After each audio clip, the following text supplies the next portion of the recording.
أعوذ بالله من الشيطان الرجيم. بسم الله الرحمن الرحيم.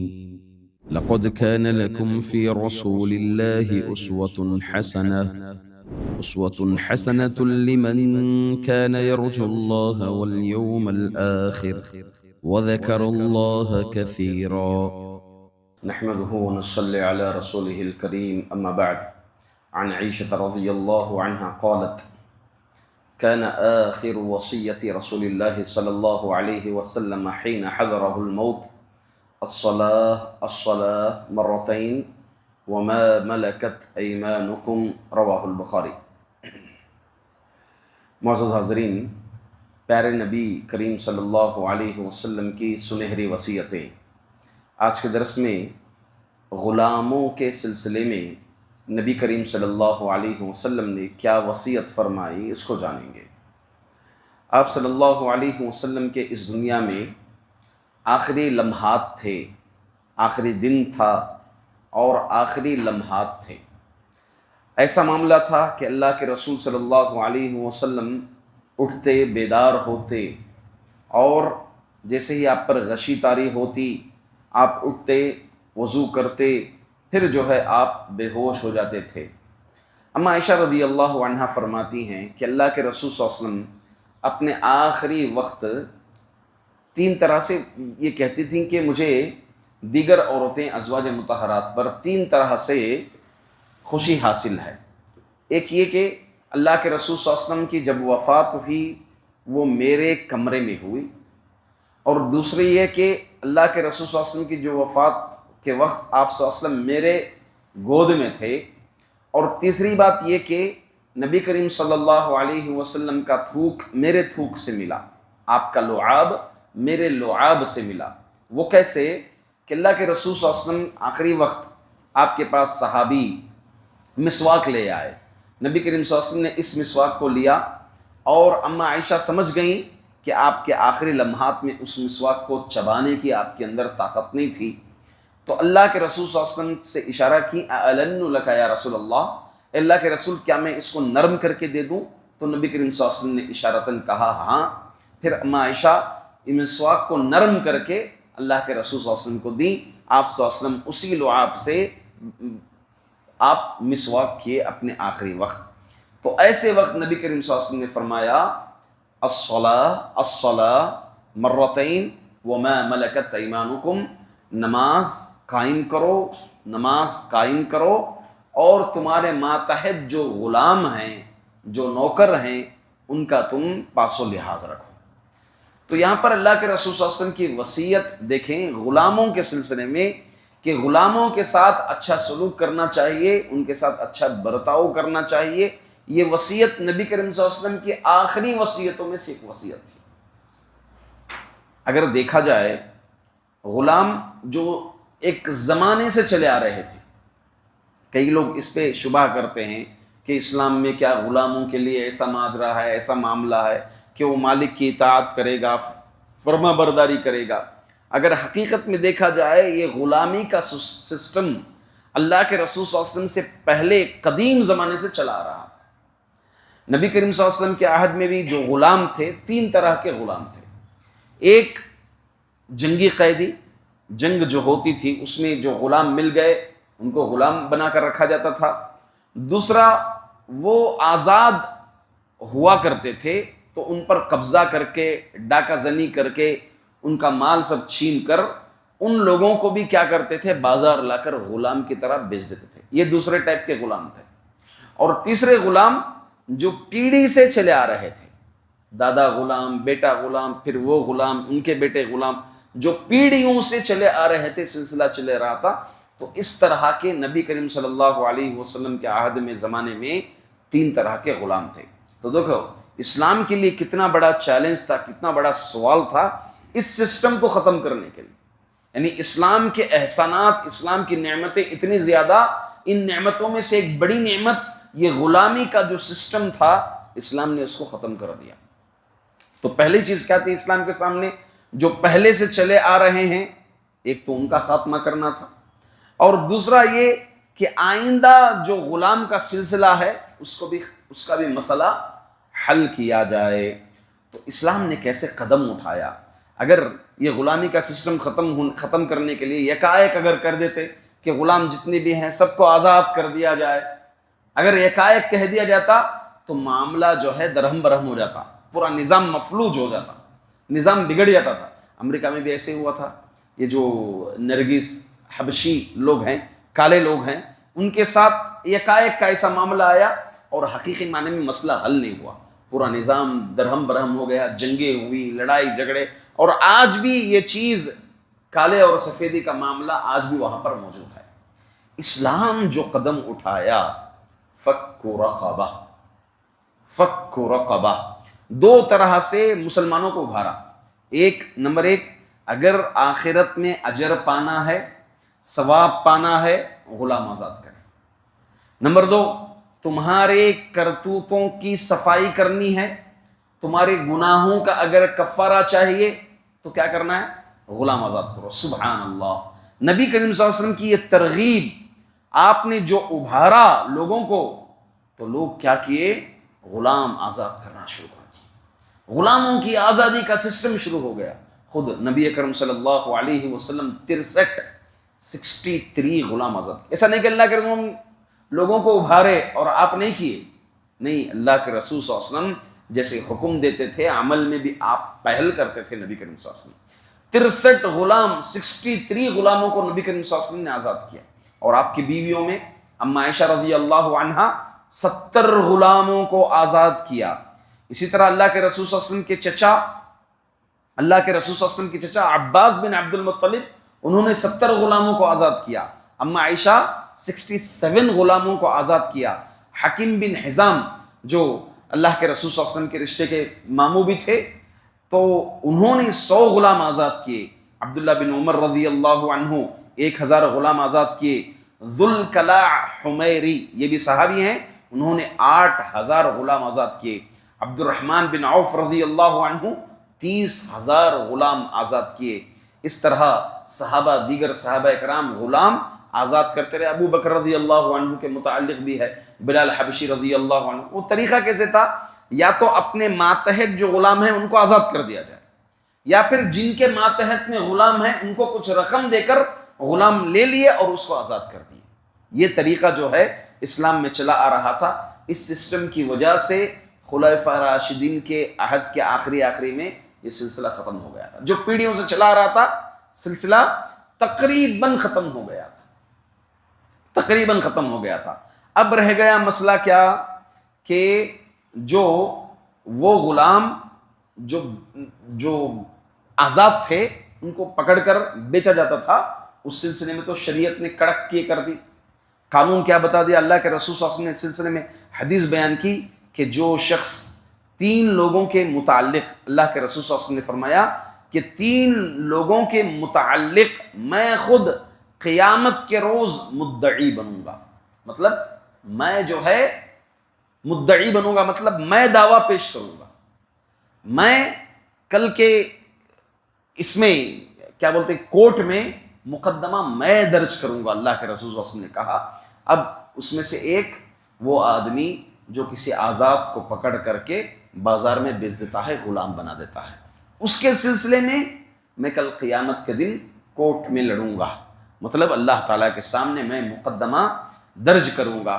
تو یہ اللہ کے رسول صلی اللہ علیہ وسلم کی وعید، صحابہ اکرام تھے، تو کوئی جو ہے اسلام آنے کے بعد اور اسلام پھیلنے کے بعد پکڑنا اور اس کو بیچنا، غلام بنانے کا سسٹم تقریباً یہ بھی سلسلہ ختم ہو گیا۔ تو 2 ٹائپ کے غلام ختم ہو گئے، ایک جو پیڑھی چلے آ رہی تھی وہ بھی ختم، اور دوسرے پکڑ کر کے ان کو غلام بنانا، یہ بھی سسٹم ختم۔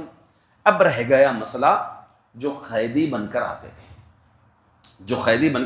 اب یہ جنگی مصلحت ہوتی تھی ان کے سلسلے میں۔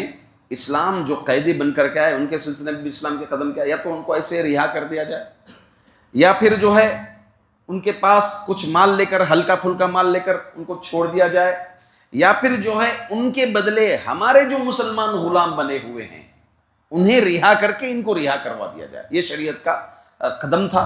آپ دیکھیں بدر 70 صحابہ اکرام کو اللہ کے رسول صلی اللہ علیہ وسلم نے 70 لوگوں کو جو قیدی بن کر کے آئے تھے ان کو بس تعلیم کی بنیاد پر اپنے بچوں کو تعلیم دے کر یا پھر کچھ سے کچھ ہلکی سے رقم لے کر بقیاؤں کو سب کو ایسے ہی نبی کریم صلی اللہ علیہ وسلم آزاد کر دیے۔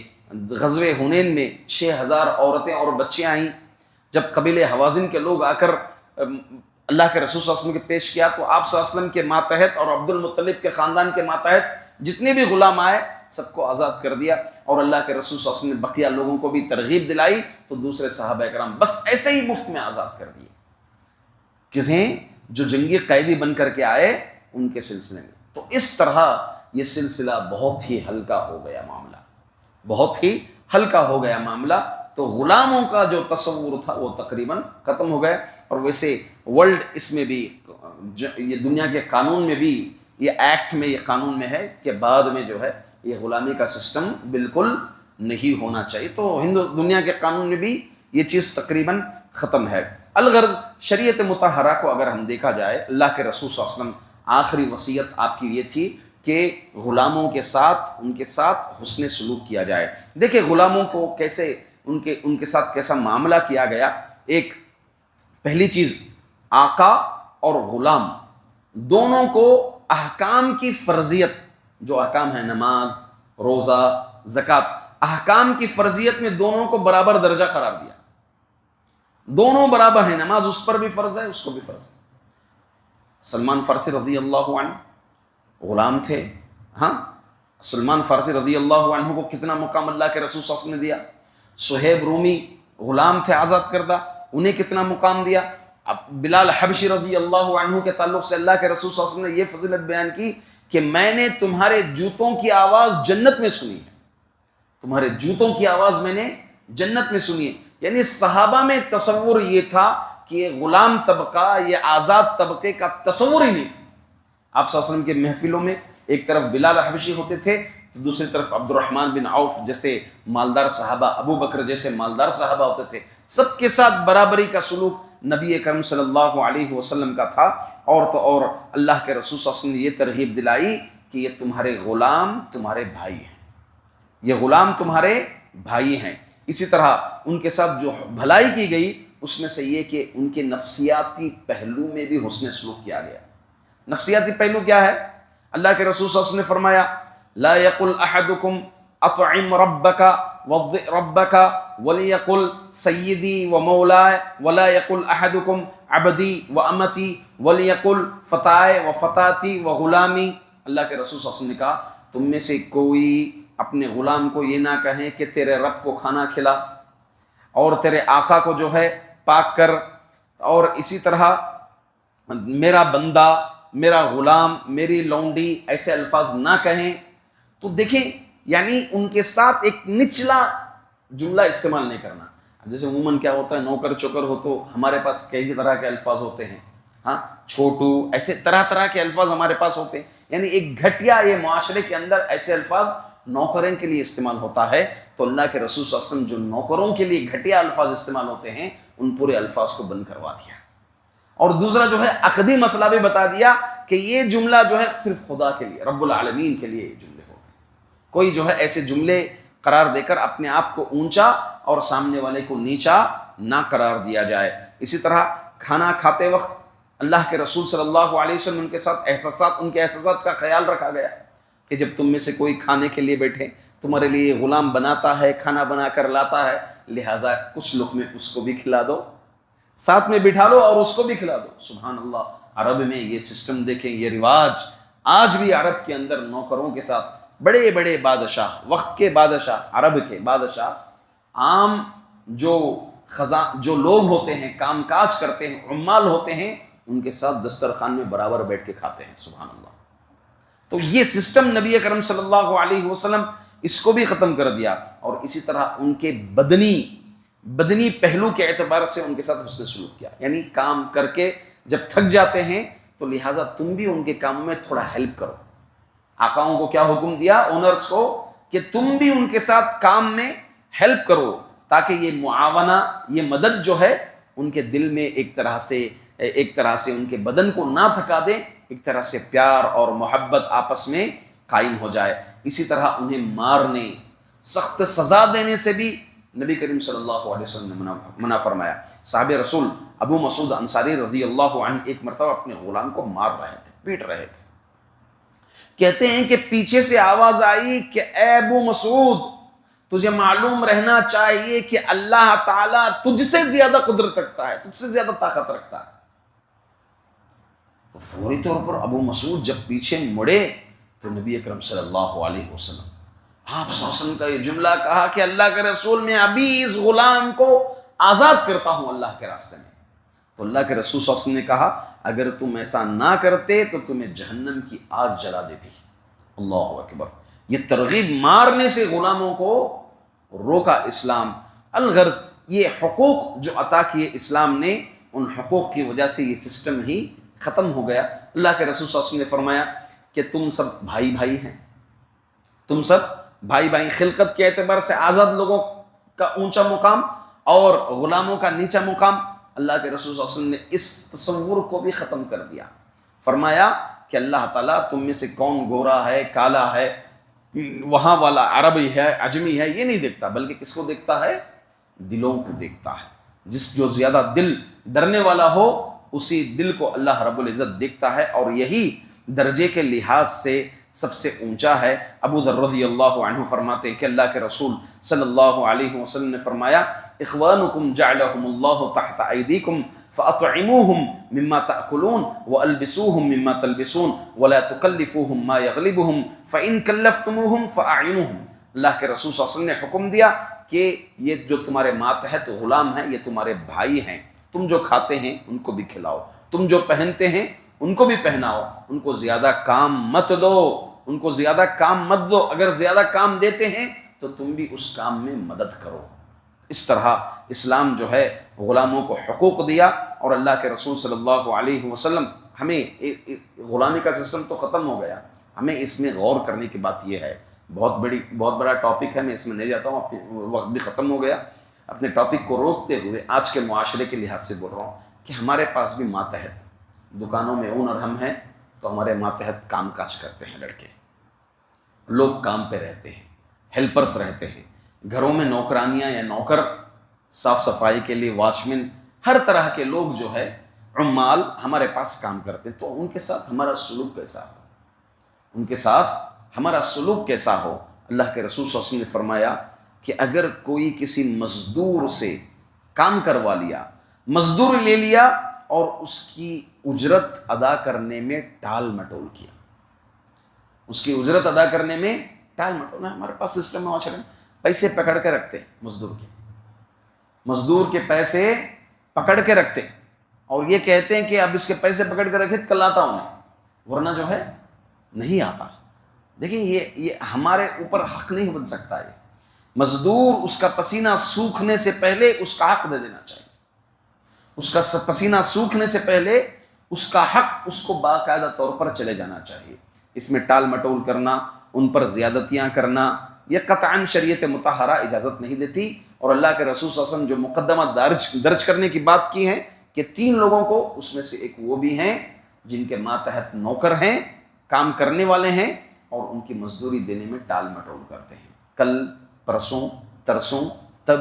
تو اس طرح سے گھمانا یہ شریعت میں ہرگز جائز نہیں ہے. اور ان کو گالیاں دینا، چھوٹی چھوٹی باتوں پر مارنا. نبی کریم صلی اللہ علیہ وسلم نے پیشن گوئی کی کہ 2 قسم کے لوگ کل قیامت کے دن، 2 قسم کے لوگ ایسے ہیں جو نہ جنت میں جائیں، جہنمی ہیں. صنفان من اہل النار. تو ایک کون؟ جن کے ہاتھوں میں بیلوں کی دموں کے مانند کوڑے ہوں گے اور وہ اپنے ماتحت کو ماریں گے. ہاں، چھوٹی چھوٹی غلطیوں پر نوکروں کو کس طرح سے سلوک کیا جاتا ہے، مارا جاتا ہے، طرح طرح کے جملے کہے جاتے ہیں. ہم اپنے آپ کو اللہ کے رسول صلی اللہ علیہ وسلم کی امتی کہنے والے، ان کے ساتھ ہمارا اچھا سلوک ہونا چاہیے، اچھا برتاؤ ہونا چاہیے. اللہ سے دعا ہے کہ اللہ تعالیٰ ماتحت لوگوں کے ساتھ اچھا سلوک کرنے اور اچھا برتاؤ کرنے کی توفیق عطا فرمائے. آمین. السلام علیکم ورحمۃ اللہ وبرکاتہ.